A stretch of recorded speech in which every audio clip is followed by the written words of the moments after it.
Hey, listeners. In the last couple of episodes, I've talked about the benefits of CBUSA, the leading group purchasing organization in construction. We're gearing up here in Minneapolis for an annual builder event called The Summit, September 22nd through September 25th. It'll be in Minneapolis, Minnesota. This event, formerly known as the Power 30, is CBUSA's biggest event of the year. CBUSA members from across the country will come together to learn and engage in networking opportunities like face-to-face meetings with top brands and reps, interactive breakout sessions with fellow builders, and an exclusive vendor expo showcasing the latest materials. I'm excited to attend, and I'm excited to be recording a podcast episode in front of a live audience. Fellow home builders, if you want to be a part of this too, then head over to cbusa.us/learn. Additionally, if you want to hear the backstory about CBUSA, you can listen to Curious Builder episode number 26 with Ryan Lipchek. This episode is brought to you by Pella Northland. For 19.5 years, I've been building homes, and 95% of all of my homes have used Pella windows. I couldn't be happier to call them a partner in our builds and our remodels. Whether you're an architect, a designer, or a remodeler, I'd highly recommend Pella windows. They can fit old homes, new homes, reclaimed, commercial, and really everything in between. Pella is a company that we trust and that we recommend to our clients. Additionally, in management, Peter and Ed have just been absolute fantastic people to work with, as well as mentors to me personally. So when it comes time to look for a window, I'd highly recommend Pella Windows. Find more at pellanorthland.com. Also, if you're interested, you can hear episode 1 where I interview Peter and Ed together for a great listen on business and Pella Windows. Today in the Curious Builder, we had the Blue Pencil Collective in, and we had Kasey and Regan in, and it was just such a joy. If you've ever seen their work, if you've ever met them in person, you know that these ladies bring the energy. They're vibrant, they're fun, they've got high spirit, but their talent really comes out in the way that they talk about their clients and the craft and the love that they have for what they do. So without further ado, here's the Blue Pencil Collective.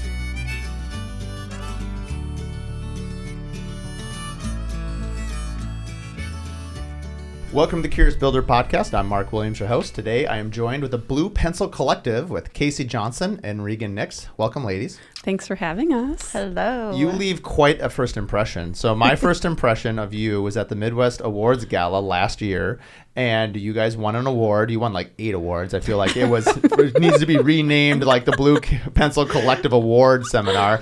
And you walked up in like this amazing blue sequin dresses, and the crowd was just like, "Is this the Oscars?" I mean, it was a showstopper. So kudos to you for embracing the Blue Pencil Collective in visual form.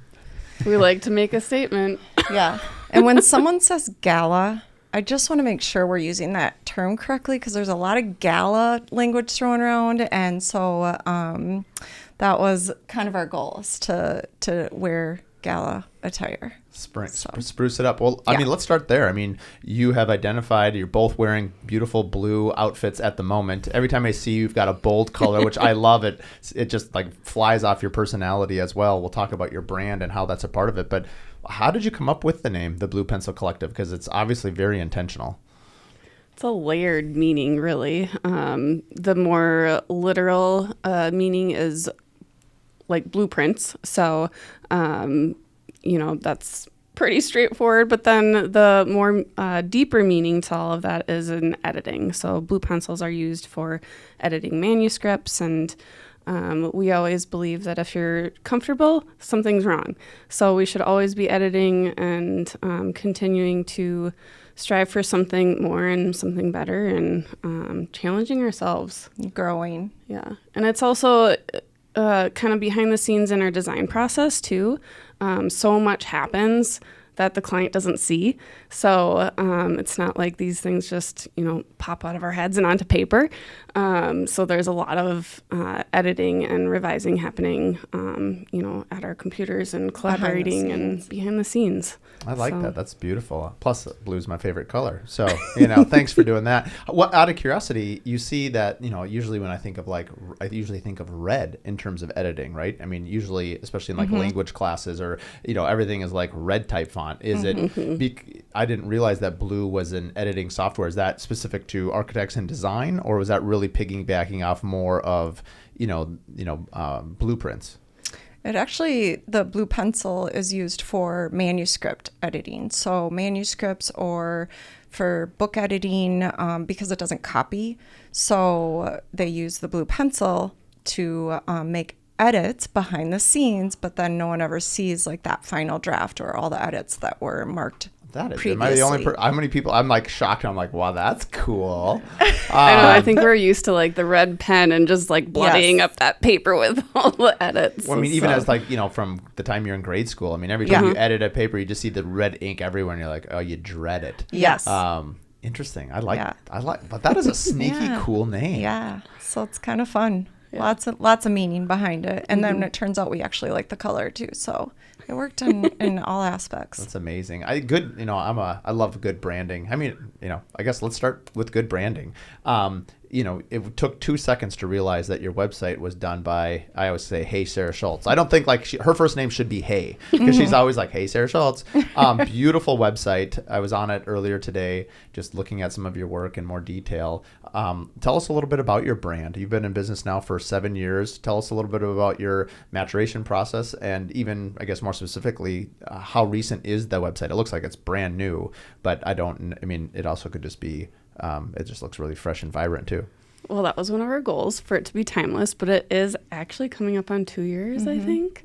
And it took us, those 5 years to really come up with who BPC is and identify a brand, and then continue to grow when we were developing the brand. So it was a really fun process, a lengthy process, to get through the brand identity and then to the website. But I think one thing we always knew, even before meeting Sarah, was that we didn't want our work to be the front cover. We wanted that to be buried in there. And that's something that we hadn't seen out there yet. And the reason for that is because we think there are a million phenomenal, amazing architects and design firms. But the reason why someone's going to choose us or choose a firm is because of who we are and the connection and the relationship. And so we wanted to put that front and center and let people know that, we're going to spend a lot of time together, and we want us to love each other and feel like a family when we're done with this. And so you need to see us. You need to see who we are as a family, and make your decision based on that.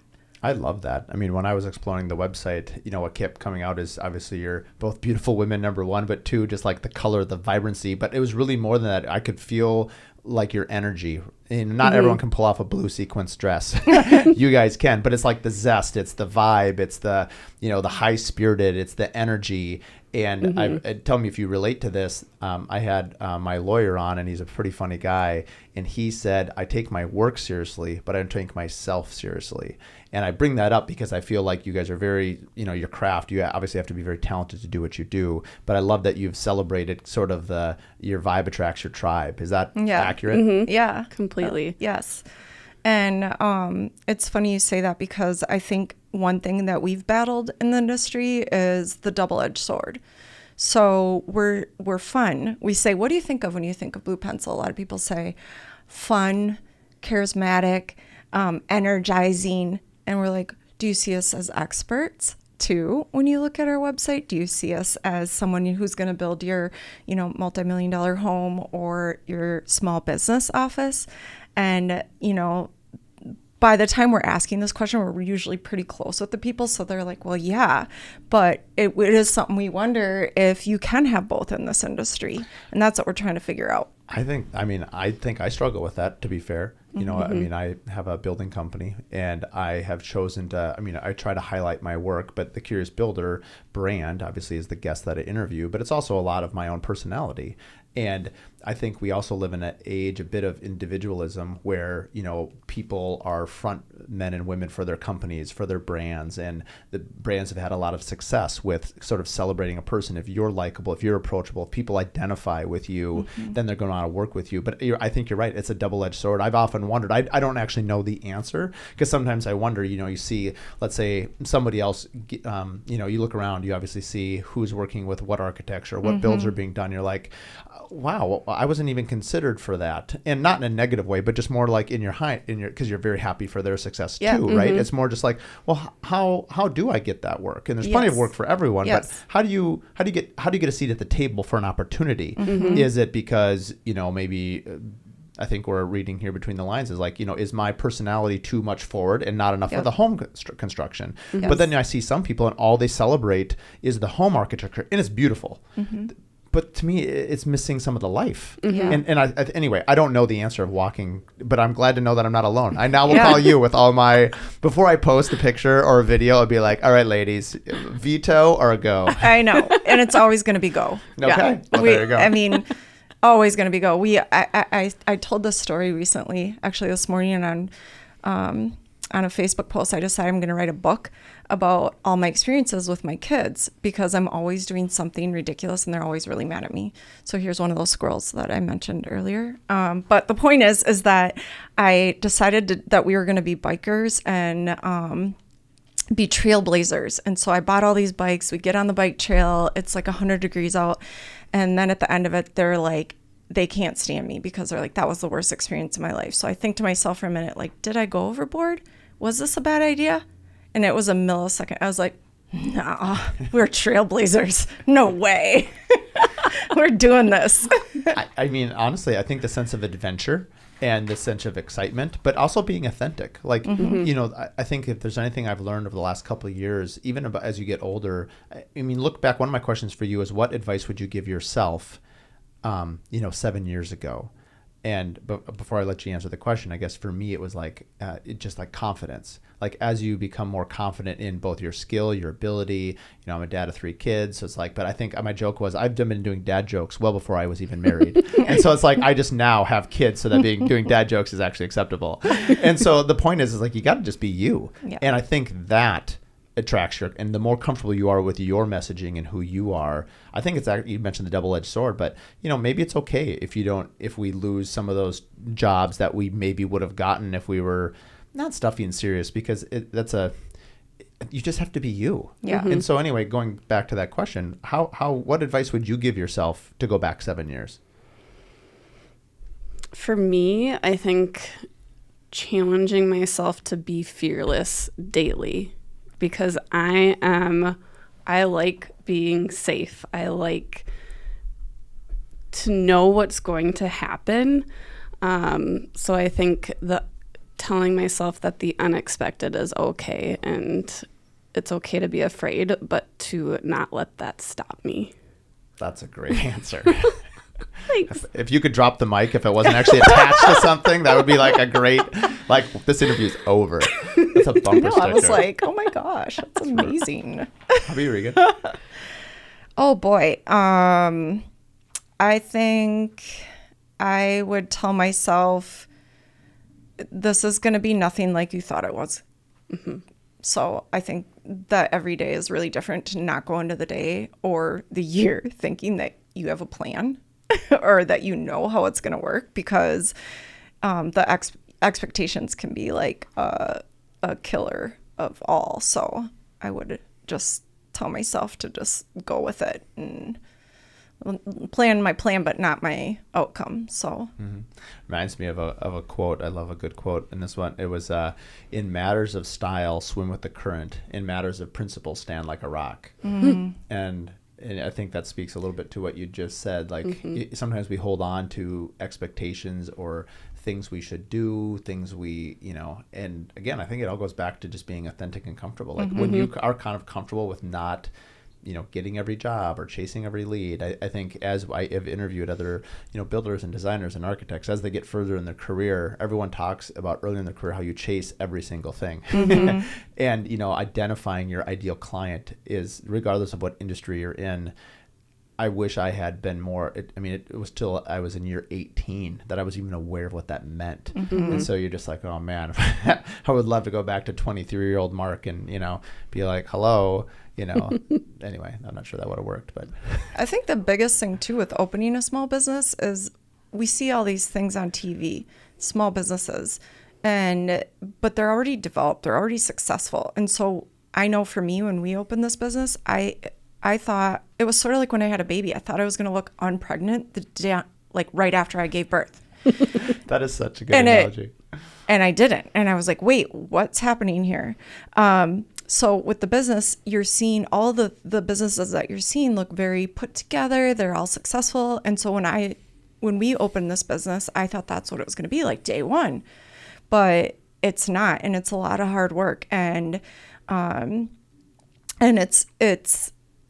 it's not something that just happens. You know, you really have to work for it. And it is hard to own your own business, and it is a lot of work. And I think sometimes we just see the pretty pictures and the pretty TV shows and all of that. And I think it's really important to be real with people as they're diving into entrepreneurship, to let them know that you're not alone and it is hard. It's amazing and the rewards are great. But I think that's another thing that would have been really important for me to know going into it. Much like having a child. Yeah, it is amazing how analogous children and owning a business is. Yes. Right. You know, I often say in building, essentially building is adult daycare. You know, I'm hurting. You know, I don't worry about the women I work with because they're amazing. They're like the moms in the situation. But it's like all the boys running around on the job site. Like, okay, guys, are you showing up today? Are you doing, like, all those stereotypes exist for a reason, right? Yeah. It's adult daycare. Yeah. Well, we call our business our baby. So we're like, baby needs to be fed, baby. So we actually do think of it as our like other child. That's very true. Well, I mean, speaking on that, I mean, one of the things that I think podcasts across the country have done a good job of, and something that I'm trying to do even with this one, is to break down the barriers and have it be real, so that people can check in and realize, oh man, I can relate to that. That's real.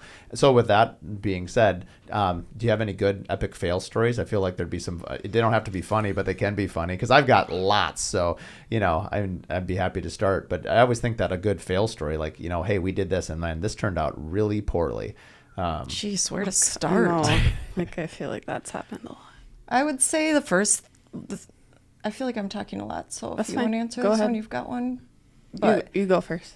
one of the first, I mean, this is actually hilarious, but we hit the ceiling right away when we opened.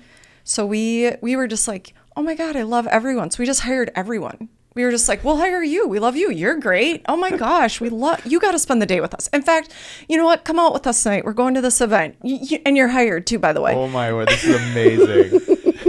And do you have any work right now? Did you have any work? We had some. Okay. Yeah, we had some work. Yeah. Yeah. Mm-hmm. I mean, not enough for 12 people of everyone coming through the door, and we also were like, what do you make? Sure. You want to make that again? Sure.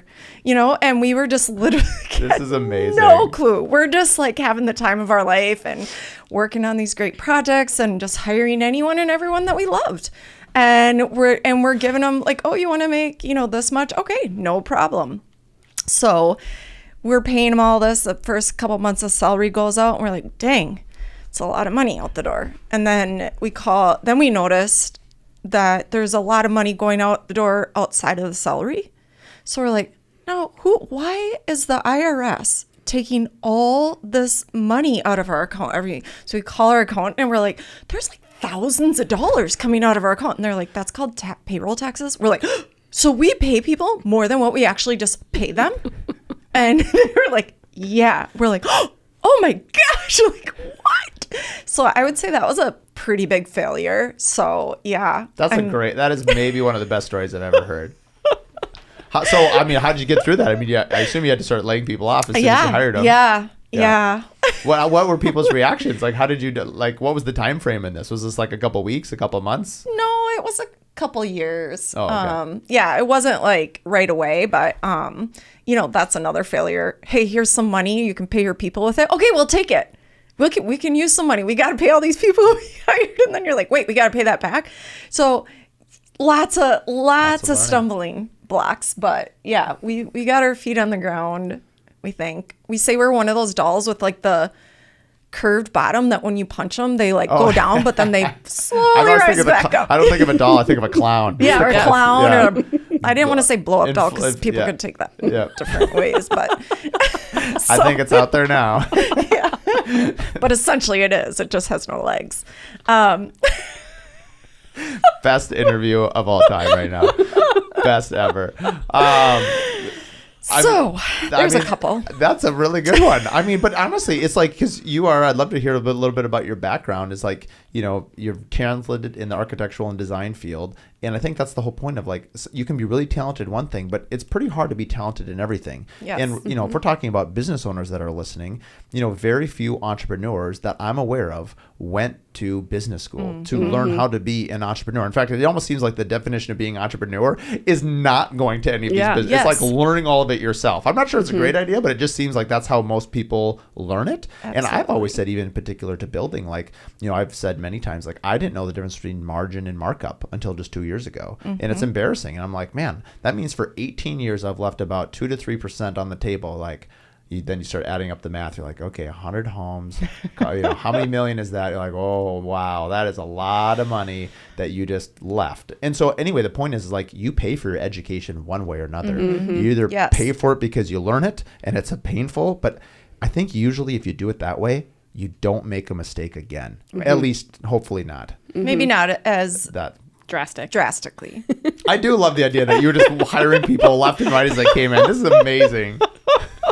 Well, I think part of that, like my story was going to be our first project we had was massive project. Oh, yeah. And we did everything from start to finish.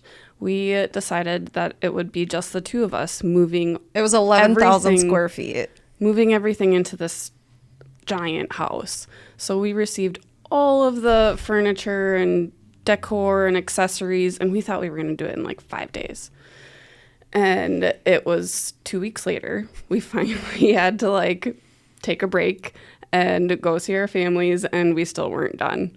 I mean, here we are moving couches, massive couches around this huge The house. two of you are moving. Just so you the- just had we did everything. You just had it drop shipped, and then you guys are the labor. drop shipped, and then we did everything beyond that. And we would work until like 3 a.m., drink wine until like 3 a.m. Then we'd switch to coffee at around 3. And then we'd just keep going, and we'd pass out like in these we were in the bunk room. So we'd pass out in the bunk beds. One night I woke up and Kasey's like sitting there leaning against, her glasses are crooked. All the lights in the house are on. And like, she's just sitting there in her clothes as if she just sat down to take a break. And all of a sudden I hear because the contractors were still working, and they're like, Regan, the truck's here with your next shipment. And I'm like, what? There's more? So we literally laid on the ground and cried, and we're like, we miss our kids. We were like in balls, like sucking our thumbs, like, we want to go home. Baby wants to go home. Yeah, we were like done. And like we had come from corporate where we had a whole staff behind us when these things would happen, and a whole moving crew. And so we just had no idea. And so we were there for about a month, maybe more, installing stuff, just the two of us. So it was. And the best part is we thought we were finished. Yeah. And then we called the contractor, and he was like, oh, did you get all the boxes like in the under garage storage room? And we were like, no. So we walk down there, and it's from floor to ceiling, just more boxes. I bet that was just a stack. Just a It stack was of like, cars. talk about your heart dropping. It was one of those moments. But It does like make us closer though with the Yeah. family and with the contractors. So like the funny story about that is that they were in a bunker, you know, is where they were the contractor was putting everything. And so then when we got it cleaned out, a storm hit, and we like lost power, and we're in this huge house. We're calling Jason, and we're like, we're down in the bunker. Can you hear us? Can you come and get us? Like, we're so scared. Like, the lights went off. He's like, turn on the generator. We're like, how do you do that? Like, where's the generator? Like, he's like, I'll come over. And we're like, it's like 2 a.m. And we're like, can you come and save us from this storm? Wow, that's. I mean, we should have just had this whole episode could just be a collection of missteps, because this is amazing. I mean, we had Meg Billings on. She's a builder out in Idaho. She hired a contractor, and the contractor got really sick, and so she took over her own job. But she ended up. She said she would drop off her kids at like I think out there it was what's the chicken place? Not McDonald's, but the Chick-fil-A. Chick-fil-A, thank you. And so she would like just sit there all day, and she said she would sometimes she'd go to the crawl space and like work on emails to like figure stuff out so her kids wouldn't bother her. But like the things that entrepreneurs do, Yes. I always say the figure it out factor if you could like pick an attribute point of like, you know, intelligence, like, you know, common sense, you know, skills. Honestly, if you had one category that was the figure it out factor, I think as an employer, I would pick that maybe over all the other ones, because troubleshooting, figure it out. I mean, 100%. it is 100%. so crucial. And my wife is in the medical field, and it's like, her day is very regimented, right? And I'm glad for the medical field that is that way in certain respects. And but if something happens that disrupts that, it does throw her in a bit of a tizzy. Part of it's a personality thing too, I suspect. And I was laughing. I was like, as a contractor, I'm like, I'm not sure any day goes how it's planned. Never. Like, it's sort of like, it's kind of like goes with the flow. Like, if you can't call an audible and change, like, you're in the wrong industry. And I think design and architecture is right in there as well. Absolutely. And that's why I said you got to let go of how expectations immediately. You cannot decide how your day is going to go or try to plan how it's going to go, because it's just not going to go that way. You mentioned you guys were both corporate. You guys both went to the University of Wisconsin Stout. Is that where you first met each other? Were you guys in class together, or it just happened to be that you both went there? It happened that we both went there. We actually met at Perkins and Will in Minneapolis about 10 plus years ago now. And I'm not familiar with what company that is. Or so what they're a commercial architecture and design firm. Okay. So we both started there around the same time, and we're naturally on the same projects and really just hit it off right away. So I think it was from that point on we knew that we were going to be together for a while. They called us the Magic Team, which is where Sarah took our branding from, and everything's magical and everything. That's funny you say that, because I notice, like, when on your contact page or even your blogs or anything, the call to action at the bottom is like basically ready to begin the magic, and then it heads you to the contact page. Now that makes total sense. How long did you work there before you knew it was time to launch out and start your own firm? 3 years or so, I think. Yeah. And how did you know it was the right time? I don't know if we knew. I was ready to move from the corporate scene for a long time and just didn't know how to do it or how to get there and how to give up that 2-week no-one paycheck. And so I was just kind of teeter-tottering on, do I open a dog shelter? Do I forget the design world? Do I? Nope, you just hire 10 people. That's it. You just start hiring people. Because you love them. Or you could do that. And so when we were the Magic Team, everyone wanted to work with us, but so they split us up. And Kasey, they were like, we don't hear the laughter anymore. We're not hearing the magic. We're like, that's because we're only magic together, people. So she left. She was like, I'm out. So she left. She went to Gensler, and then we didn't talk very much. And then a couple months after she left, maybe even a year after you left. Yeah, it was a while. She texted me in the middle of the night. She's like, you want to work on a project in Okoboji? I'm like, that's funny. I'm like, really funny, haha. And she's like, no, I'm serious. I'm like, well, is that like a place? What is that? She's like, yeah, it's a place in Iowa. I'm like, what? Let's talk. And then we just sort of started. And so you started, I mean, that's what it seems like when I talk to other architects when they start their firm. A lot of them usually have a job or a personal contact or someone that, and then they say, if we're ever going to do it, now is the time. And so that's kind of what happened. Yeah, it was a really pivotal moment where it was just, this is an opportunity. Let's take it. So. That's amazing. I love that. What were those first years like? And how did you know you were in a commercial setting? Had you done some residential as well? Because one of my questions for you is how much of your work now is commercial and how much is residential? We want to be 50-50. That's what we always set out to do. We right now are just at more of a higher residential point. But yeah, I think we always want to be 50-50, and sorry, I don't remember where we were going with this. Yeah, just what the split is. I mean, you want to be 50-50. Yeah. What has it traditionally been, or what is it at today? I'd say it's definitely heavily residential. And I think a lot of that is due to the market. Yeah. And that is one of the reasons we want to be 50-50 too. We want to have a very diversified portfolio and set of skills so that when one market's down, the others, not, and vice versa. We, my background is heavily in healthcare, which always is pretty much up. So, that's something we want to start getting into as much as possible. And also we're MET certified. So the goal with that was to be the shoe-in for the minority factor that you have to have on, larger government jobs. I'm not familiar with what does MET certified mean. So it's for minority businesses like women. For us, it's the women business ownership. And let's say you have a project through the government. There's a certain percentage of that contract that has to go to the minority business in order, just to support and keep small businesses going. I've heard of that. I didn't know the acronym. So Yep. Okay. Yeah. Excellent. So how often does that get engaged? it's a lot of work.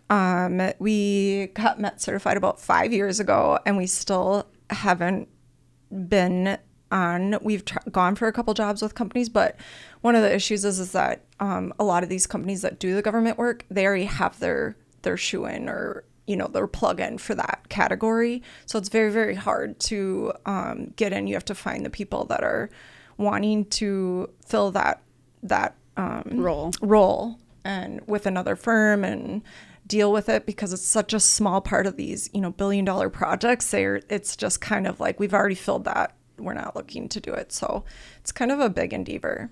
Interesting. So the opportunity is just it's got to be the right person. Yes. It's a connection point, really. Absolutely. It's almost more of a connection than it is an opportunity. Mm-hmm. Yes. Because you have to have already had it. Mm-hmm. What would you say, like, for instance, how big is your team now?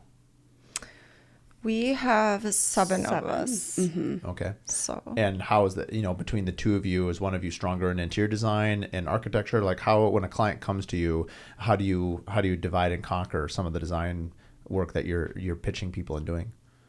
This took us a little while to figure out each of our roles. So I actually have a design or an art history degree background. So a lot of my passion comes with design and storytelling and making that really strong connection for the client and their space. So I've kind of started to settle in more of the design portion. We're both part of every project from start to finish, but I'm really leading that design. And then Regan is very passionate about the technical side. So she loves the construction drawings, the construction administration. But it's really finding that balance between the two of us, because we're both very right and left brained, but in very opposite ways.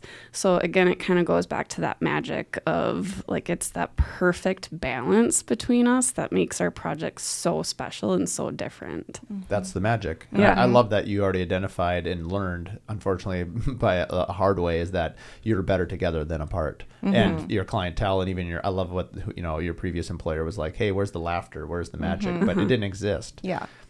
I think people, I think sometimes when you interview people, usually if you're interviewing, they've already figured it out, because partnerships aren't always easy. I mean, from, marriage to business partners to larger groups, it's just, our family dynamics. We've had a number of, people on where it's like a dad and the sons, or a dad and son. And it's also really inspiring, but I love hearing people's stories of how you figure out, because done correctly, it's you're stronger together than you are apart. Yes. It doesn't make it easy.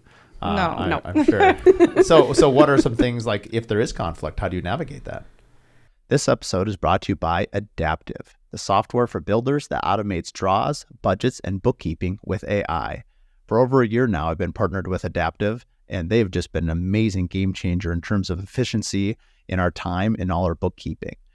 From the time we get an invoice, we import it into their system. The AI codes it, cost codes it, job codes it. All we have to do is review it, pass it through the people internally in the office, all digitally, and then it gets approved and paid all via ACH. It's becoming extremely fast and saving us countless hours a day and a week. When it comes to draws, all of our budgets now are set in Adaptive as well. So now when we cost code against the draws, we can do our change orders, and then with a click of a button, we can submit these draws to our title companies or to our homeowners for faster payment. If you're looking to save time, and if you're looking to be accurate, I highly recommend Adaptive. Additionally, if you'd like to listen to one of their founders share the story of Adaptive, you can listen to episode number 15 on the Curious Builder podcast. This episode is brought to you by Helmuth & Johnson, a top Minnesota law firm, ranging from individuals to emerging startups to multinational Fortune 500 companies. Focusing on transactional law, litigation, and appeals, Helmuth & Johnson attorneys are leaders in their field. David Helmuth and Chad Johnson joined forces 30 years ago in 1994 with the goal of creating a premier law firm capable of handling complex and challenging cases efficiently and effectively.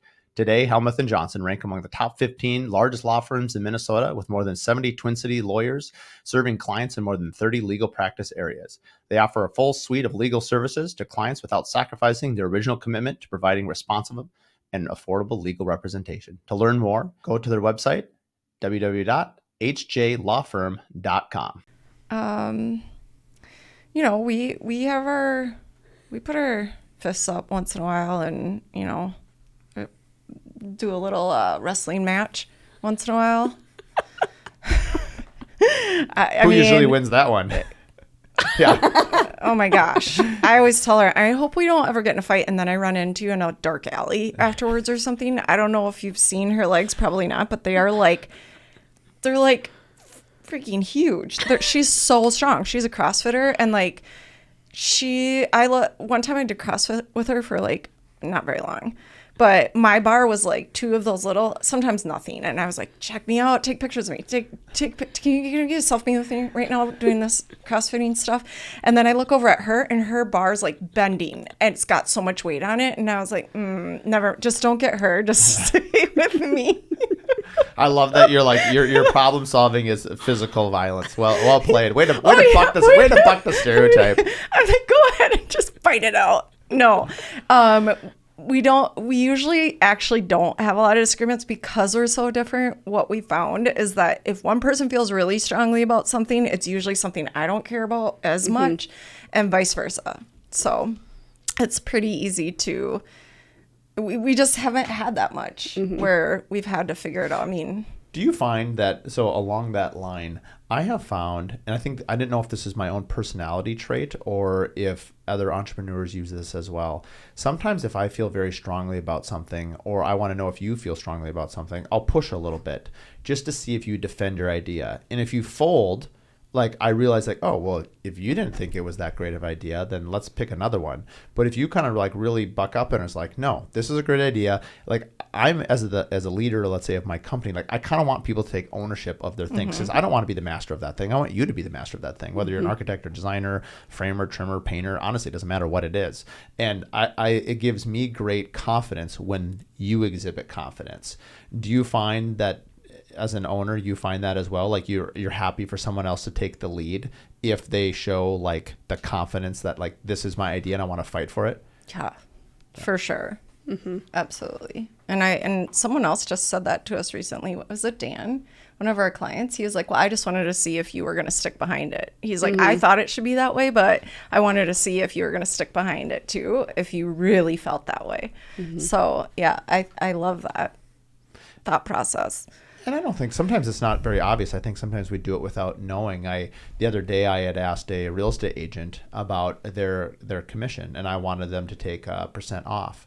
And they actually defended their position very, not only graciously, but also very, eloquently, and why not only was it worth it, but they kind of had this explanation. And I was like, and also I'm easy to sell to because salesmen are easy to sell to. And I was like, okay, that's actually a really good answer. I like that answer. And so, but like, I didn't realize that would reassure me. And so it demonstrated that they realized their own self-worth. And I maybe it's because I internalized it. Like I remember early on, let's say you come in on a project, for a fee structure, and this was probably before I was cost plus. And then, people would say, oh, you know what, let's say at the time I was building a $600,000-$700,000 house. And like, you know what, we really want it to be, 50,000 less, and you'd go back, you'd look at your numbers, and you'd cut your own throat, and you say, okay, I can be 50,000 less, and they would get what they want, or you'd meet them halfway. And I'm not saying that's right or wrong. I think everyone has to learn this themselves. But then later in your career, like where I'm at now, I'm like, no, this is we do amazing work. And this is the level of service that you can expect. If this is, if this is the home that you want, if this is the remodel that you want, and if these are your expectations that you want, and you can see the client sort of like, okay, I think they're testing sometimes. Sometimes I think they're looking for a deal. And if they're looking for just a smoking deal, like I'm not sure they're my right client anyway. Right. And so I think there is a time and place, obviously, to depending on what it is. Maybe it's a portfolio piece. Maybe it's an incredible location. We have one right now where the location is just an incredible location. It's on this really busy road where it slows down. It's by a running trail. And I'm like, man, I think as long as I can have my sign there for like a good portion of time, and after the job's done, I'll just forget to leave the sign there for quite a while until the police, knock it over. And it's just like, okay, you can be more aggressive if you have other things that you want to do. Have you found that when your clients come back to you and talk about your fee, have you found that to be a similar experience? Where you have to either justify it or stand your ground? Or, I mean, I guess I don't even know how you charge. Do you do flat fees, hourly, percentage? That was a lot of questions. Wow. Okay. So all of them need to be answered in order. Don't forget any of them. I think to start, like, to your point, like, we're selling ourselves every day in every way. It's not just our fees. It's not just our design. It's consistently proving our value and our opinion in a very subjective field. Well, I would say not opinion, our professional expert background. And our fees have been all over the board. Not in terms of what we charge, but how we charge it. We have literally tested, I think, every single way. And we have tried hourly, and that got really tricky because people were able to pick and choose or test us on, like, did a floor plan really take that long? And so that was really frustrating, I think, on both sides. So that one didn't last long. Then we tried the percentage of construction, and what we realized there is no one really knows the percentage or what the construction cost is until the job is done. And so that was just not really beneficial for anyone either. And so now we do cost per square foot because it seems like the most solid. Most of the time we have a pretty good idea of the scale of the project. So that's been really successful. And then successful in what way? In managing the client's expectations? Or because it's a fixed number and so they just know that, like, that's what it is. People don't like variable change. I think that it's easy for them to understand. It's hard for them to argue. When we were doing percentage of construction and they said, well, let's say I only want to spend $1 million, but your project isn't $1 million. But I think we can do it for $1 million. So just base your price on that. Well, we know it's not, but we can't sit and argue that. You're going to see when we get into this that it's not going to be that. But right now, that's a very hard thing for us to prove. So the square footage is just like, here's what we charge per square foot. If you want to change the scale of your project, then you can do that, and then that will change our fee. And I think that's brilliant. I know a couple other interior designers that do that, and I personally, I don't like a per foot for what I do because there's such a vast range, right? Yeah. I mean, if all of a sudden if you got wainscoting and beams and it's the same square footage, but I took an empty box and now I just added, $30,000 worth of wood treatments. How do you combat somebody, you don't know how far into design, or you've pre-qualified them before you get to that part? Meaning, like, if you sat down with me and you said whatever your per foot rate is, but I just said, let's sign a contract and go. But then as we get into it, it's like, I'm expecting, just a crazy amount of detail. I'm doing this, I'm doing that. I assume you've got to have a vetting process before you give them a quote for that number. I'm just worried, like, how do you combat that person who's going to just keep asking for more and more and more and more? So I definitely think one thing that's different about our process is we did 100% steal it from the corporate world and what we learned there. And it's very structured. It's very, very, like, every single step is a milestone. They're signing off on it. They know what they're getting at each milestone.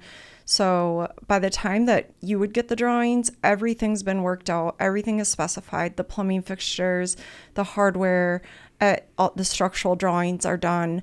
Everything is in this package and they get it all. And that is from taking these sort of baby steps throughout the project. So all of our projects are very, very detailed and very custom. So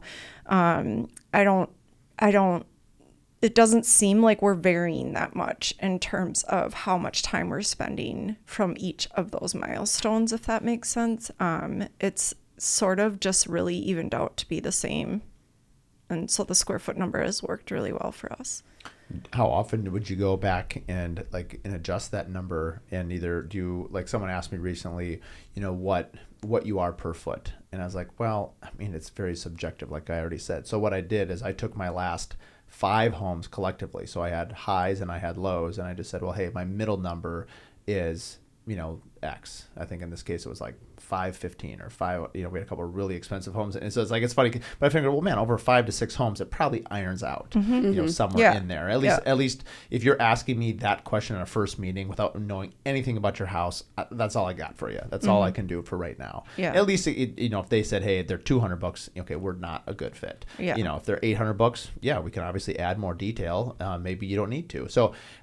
How often would you go back kind of post-mortem and look at past design jobs and reevaluate, your cost structure? I think we're always considering that, and we're always trying to learn from, past projects. But I think the way we have it worked out right now is we have these tiers. So if you fall within this square footage, you're tier 1 or tier 2 or tier 3. So I think that's allowed us a little flexibility in that and the ability to fluctuate that fee as we grow and as our projects grow. I think the other thing too is in our contract, this is what you're getting during pre-design. This is what you're getting at SD. And if you want something above and beyond that, it's hourly. So that's kind of how we handle that too. So okay, that answers my question. That's your fail safe. Yeah, that's our fail safe. Okay. Is that we're now at the contract requirement, so we're happy to do that, but it will be done hourly. Would you like us to proceed? How long have you been operating under the per foot design price schedule? About 2 years. Yeah. Have you ever had to use the hourly? See, I like that. I mean, that tells me you've figured it out, but I like the fact that you have it just in case. I had one years and years ago where actually my mom had been an interior designer for a long period of time. And so she actually, in my early career, was doing some of my homes. And of course, it's your mom, right? So my mom is always going to be right.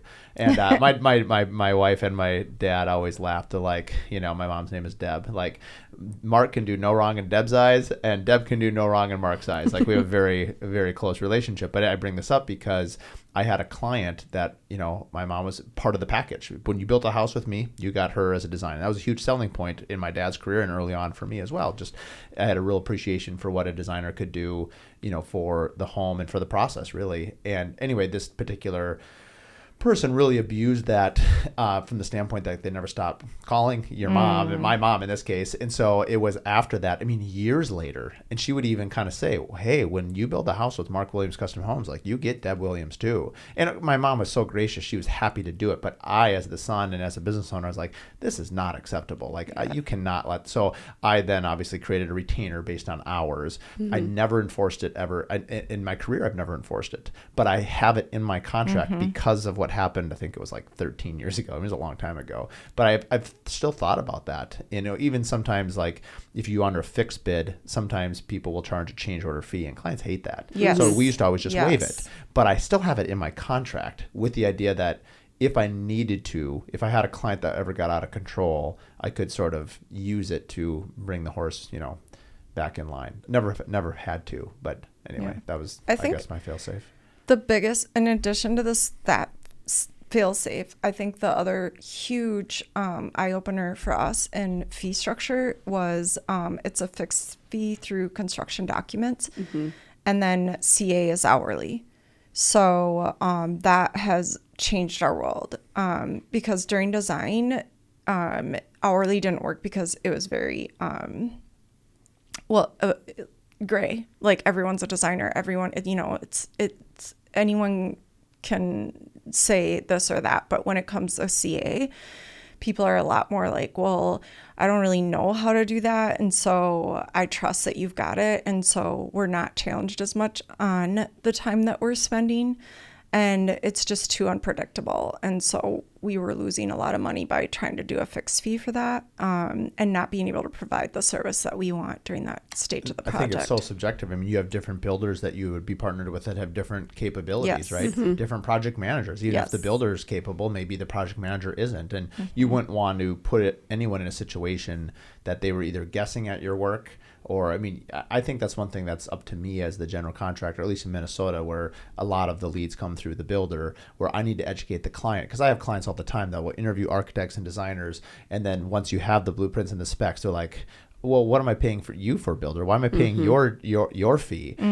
Because we already paid them. I want to cut them loose. I don't want them. We hear that all the time. And I'm like, no. First of all, that's already that's a red flag for me if they talk like that in the pre-con. But I'm going to be like, no, this is a team, and this house is only successful because of the team. We all have our part to play, and I welcome every voice and every opinion. And if you want this house to be like, maybe you've seen some of our past work, if you want this house, this is how you get there.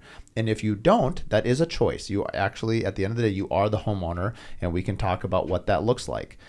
But it's not going to be the same process. And those clients are not the ones that are the happiest. The ones that are the happiest are when the team is together from beginning to the end, and where everyone is talking, and you're not creating an adversarial relationship. And I think what happens is a homeowner will often say, well, who's kind of got my back? And like, I haven't personally worked. Well, I did one job with are you familiar with like a client rep or buyer's rep?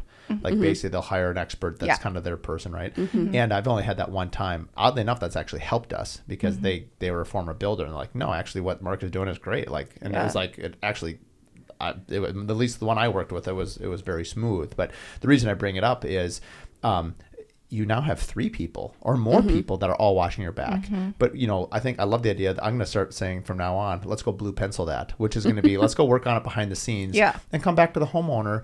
Because I don't know why homeowners are scared of the dark, if you will, of like a boogeyman. And yes, there are stereotypes that exist in the building industry, and not every builder has a stellar reputation. But I think that's why a client needs to, you mentioned even early on, like your brand, you are your brand, and people are buying you. And so ultimately, if they're trusting you, then they're kind of already in for a penny, in for a pound. I mean, they're all the way in. And so anyway, I like to keep the team together. Do you find that sometimes you have clients that will say, well, we don't want to keep you on for CA? Not a lot.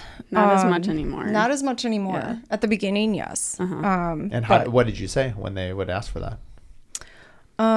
We actually were just dealing with this, and we basically kind of drew up a chart of responsibilities and roles of, down to like, this is what we do, this is what the GC does, this is like where we come in, where they come in, and we agreed to like a not to exceed without approval in the end, which we thought was a good ending point. So, and it's actually now they've started to see. What we find most often is once they start to see what we do, they just don't know. So that's the hard part. But once they see how we're working with the contractor and what our role is and what the contractor's role is, it's like you can, especially with this client, I literally saw them just go, I get it now. Like, this feels good, and this is good. So, yeah. I think it's just letting them know, giving them the information. It's education. Yes. I mean, so much of what I've realized later in my career and now is just educating the client. I mean, because we do good work, and it's really just telling them about the process. One of the things that was on your website that I loved was, you had mentioned expressive freedom, which I feel like you were really speaking to earlier. But talk to me a little bit about hospitality. And I don't know if that meant like you're designing hospitality, so like into restaurants and to your spaces, or are you referring to hospitality in how you treat the client? I mean, we do both. So I guess with the hospitality projects, we love working with, especially this project in particular that I think you were looking at. This was her dream. This was her like livelihood, and that's almost more close and personal than someone's home. So that just is the first point of hospitality, and then it's building that relationship and bringing them into like your life and your business along the way. So there's not really a separation. I feel like it's like we said at the beginning, it's building those relationships, deep personal relationships from the very beginning. Yeah, it's if you've heard of the book Setting the Table, someone had told us about that right when we started the business. And it's literally about treating your business like approaching everything like a high-end 5-star hotel, and just always having the idea of hospitality behind you. And that's just sort of how we've approached when we have a meeting. We always have, you know, drinks and food and candles lit and soft music playing and, you know, good smells, and, you know, just to bring that hospitality and make people feel comfortable and at home and nurtured. And and that's really what For those that can't see, I just got an unlit candle and put it in front of Regan. So, and I immediately feel so calm and just at peace. And now Mark's smelling it to get that extra added benefit. it's called the Whiskey Man mixture. So I'm not sure that's relaxing anybody, but maybe from the woods. I don't know who gave me that candle, but there you go. I mean, I think your answer is great. I had recently given a talk, and I was speaking to a group of designers, and yeah, I like it to be very interactive. And my question to the group was, what industry best exudes the highest level of competence in terms of I didn't want to use the word hospitality because that would give away client experience. Which industry elevates client experience the best? And you've obviously already kind of talked about setting the table and hospitality. And I think we have so much to learn from the food industry, from obviously the hospitality industry. And I just finished reading a book. Have you read Unreasonable Hospitality? No. We'll swap books on this one, but basically that's exactly, went from a 1-star to a 5-star restaurant and in New York, and just incredible. But I think one of the things that we think about in terms of hospitality and client experiences, we think there has to be a lot of money involved. And I think you really hit it on the head, Kasey, is that you just want to show them that you care, and caring doesn't cost money, and thoughtfulness doesn't cost money. And the example, I've mentioned it on the podcast, but I just love it, is, you know, this couple was, I think they're from Southeast Asia, and they were having dinner with their son, and it started snowing in New York, and they were just exuberant about snow. They'd never seen snow before. And someone in the front of the house went and got $25 or $45 or whatever it was, went down to the hardware store and bought a sled, brought it back, and told the couple, Central Park is down here, go sledding and then come back, we'll have something warm for you. And, you know, here I am telling the story. They've written a book about it. You know, that couple, I guarantee, has never stopped talking about it. And that cost $45. And to me, thoughtfulness, kindness is never out of style. And so I think I really appreciated your answer, because I think we could all, for me, I think I have to slow down, because I can't be very thoughtful if I don't slow down. And I'm really bad. I definitely need help in slowing down, because it's hard to be thoughtful when you're running 1,000 miles a minute. Yeah, that's very true.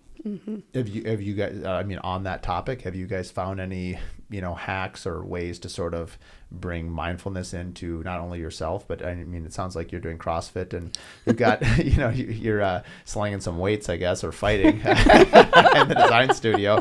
But how do you know, I've always kind of been enamored with designers and architects. Like, how do you design? How do you create the mental headspace? You know, as we already mentioned, as contractors, like, my phone's ringing off the hook. I'm answering emails. Like, I'm kind of like a short order cook. You know, I've got like 2 minutes to make the scrambled eggs and it's on to the next one. How do you design? How do you get intentional and deep? I think it's getting out of your own head and making sure that you're putting yourself in their shoes and trying to anticipate how.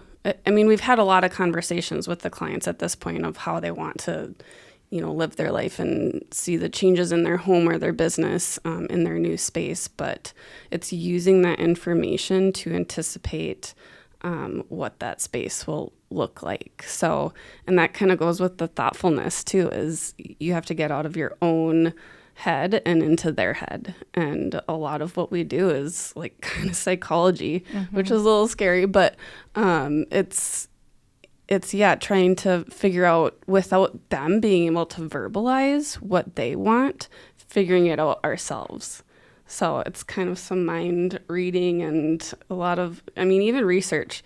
We'll get out there and research and learn something new, which is actually really exciting too. So Yeah, I think just thinking about them and how much we love them and care about them, it makes it just really peaceful for us to get into that zone. And what we find is when we're over the collaboration table talking about design and how it's going to work, we're like, yeah, but the way that they really use their space or what they want this to do, or how so-and-so loves to do this. So it just becomes really natural then and very therapeutic almost to start designing in that way. Because it's never about us. So, and whenever, people look at a design or architecture firm, they might see a certain style that this firm gravitates to. For us, like we've always said, like we are never going to have a BPC style. It always comes down to the quality and the thoughtfulness of the work and the design. And that makes it really fun. I mean, I love everything about that. How do you balance, you guys have individual skills and talents. I mean, people wouldn't choose to work with you if they didn't like your vibe, your energy.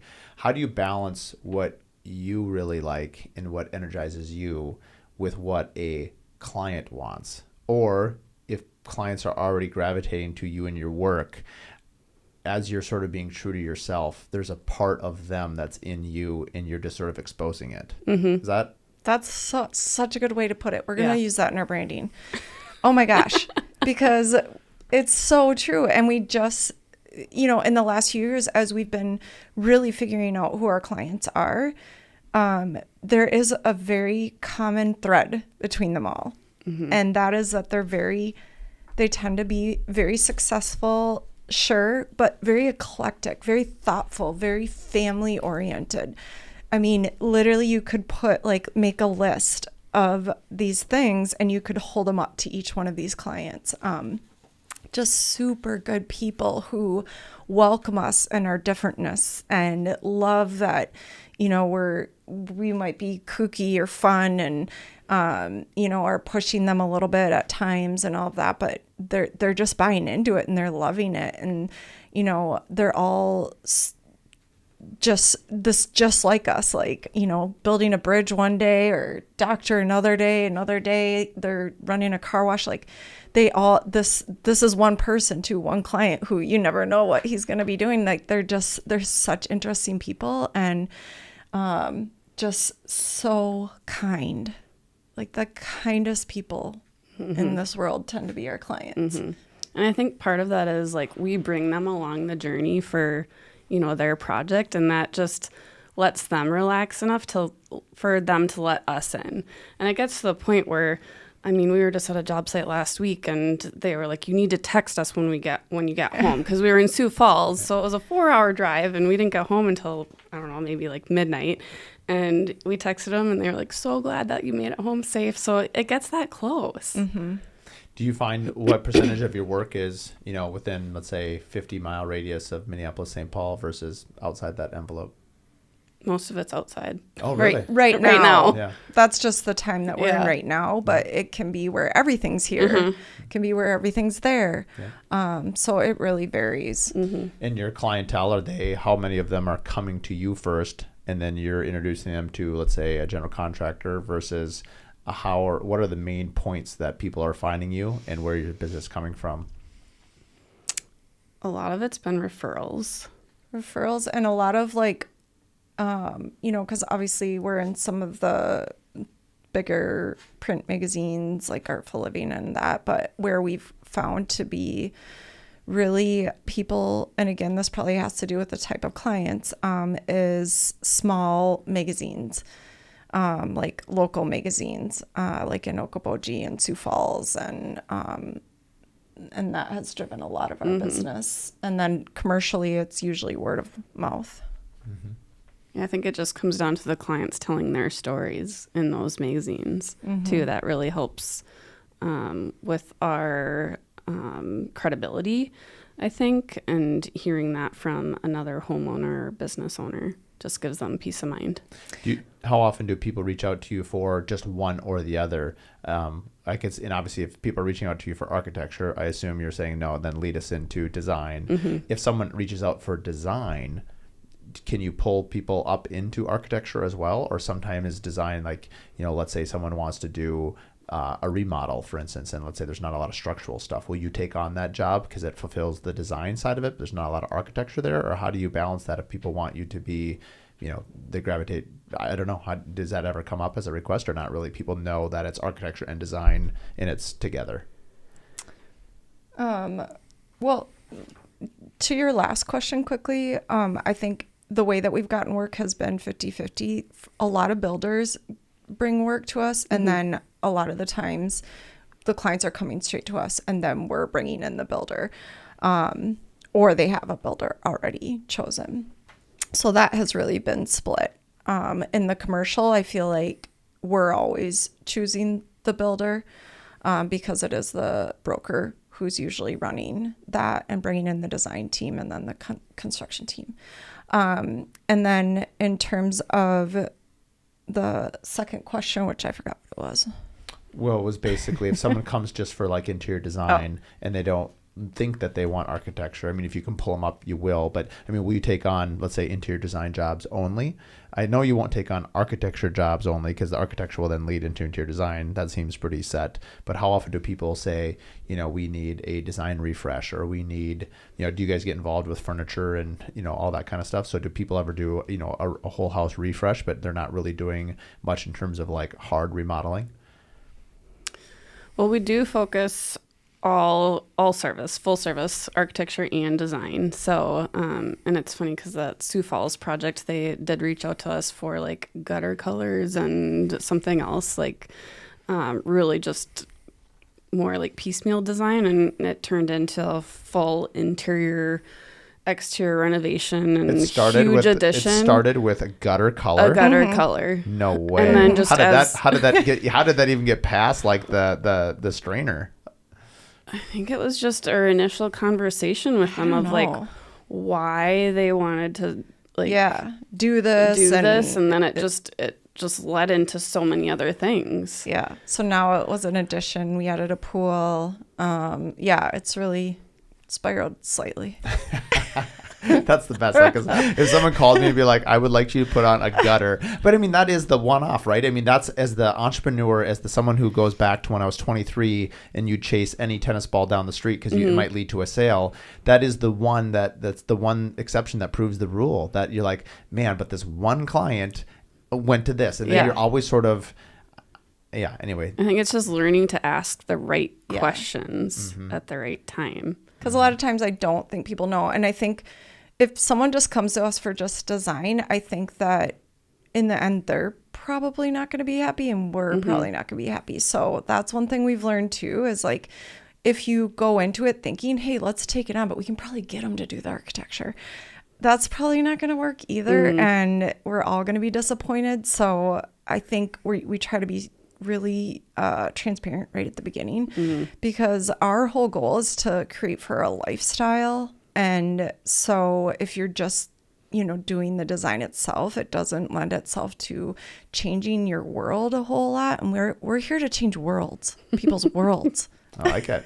So preach, sister, preach. But to that point, we do want to figure out a way to, fill in that gap and still service the people that aren't looking for us to do complete full service. So we're currently in the process of that. Yeah, stay tuned. Stay tuned. Well, as we wrap up here, do you guys have anything excited for next year? Is there anything you're really looking forward to that's kind of fresh and upcoming? Yeah, a couple things. Like Kasey kind of alluded to, we're going to be selling our custom home packages. So that's going to be really fun and different. And then we're also going to have a BPC clothing line. Ooh. So that should be fun. Will there be a male version? Will I be able to buy clothes here? Potentially, because maybe a sequence blazer. Oh, yeah. Ooh. All right. Maybe on the inside. Potentially. I haven't told you yet, but I have someone in mind to make the clothes, and they're a men's designer. Okay. Definitely, I would do Yeah. a sequins tie, to be fair. Yeah. Or a sequins shoes. Pocket I've square or been known for something. some pretty wild shoes, so Yeah. I would do some. I mean, blue suede shoes obviously was made famous by Elvis, so let's go with sequins. Yeah. So. Perfect. Well, thank you very much. We'll have all your contact information in the show notes. Appreciate your time and coming on. And, we chatted a little bit before. We won't take the time now, but, we're launching the Curious Builder Collective for designers here in Minneapolis. And so, shout out to all the interior design firms and architecture firms that are interested. But we'd love to have you in particular, but as well as anyone else interested. All the details will be on our website. We're Sign us so up. excited. Yeah. We're in All right. 100%. Awesome. Well, thanks, ladies. Thanks for coming on. Thank you. Thanks. We are happy to announce that we have a one-to-one coaching session that can be found on our Curious Builder podcast platform. So you can book a time with me, and it'll be 1 hour to ask any sort of questions that you want, talk about business, talk about life. Maybe you're dealing with a difficult client and you just want to maybe shop with another builder and say, hey, how do I handle this? Or maybe you're looking to rebrand your company. Whatever it might be, you can head to our website and book a time, and I'd be happy to sit down and give you that hour, and we can talk about whatever's on your mind. The podcast has now been running for the last 2 years, and it's because of people like you that are listening to the podcast, spreading the word, that our audience continues to grow. One of the ways that you as listeners can help support the show is head to our merch page, our shop page on the CuriousBuilderPodcast.com. You'll see that we have 3 different offerings now. We have a shirt that we partnered with Harnish on. We have a hat from BOGO that I use for ultra running. It's also just incredibly sweat resistant. So for any of you guys who are outside in the sun working, the hat looks great, but it's also extremely resilient to sweat. And then, of course, our Hive notebooks. These notebooks are amazing. I was given one a couple years ago and I've fallen in love with it. The paper's made out of stone. It's waterproof. It's tear-proof. It's amazing. So if you like what you listen to, if you appreciate the show and the content that we're producing, please head to the shop page. Buy a notebook, buy 2, give some to your employees, give some to the guys in the field. We'd really appreciate it. Thanks for listening to the Curious Builder podcast. If you like what you listen to, please give us a 5-star rating and write us a review. It really means a lot. It's a great way for us to just understand what you like about the podcast and what we can keep doing. So like and review, and please share with your friends and family. Find out more at CuriousBuilderPodcast.com.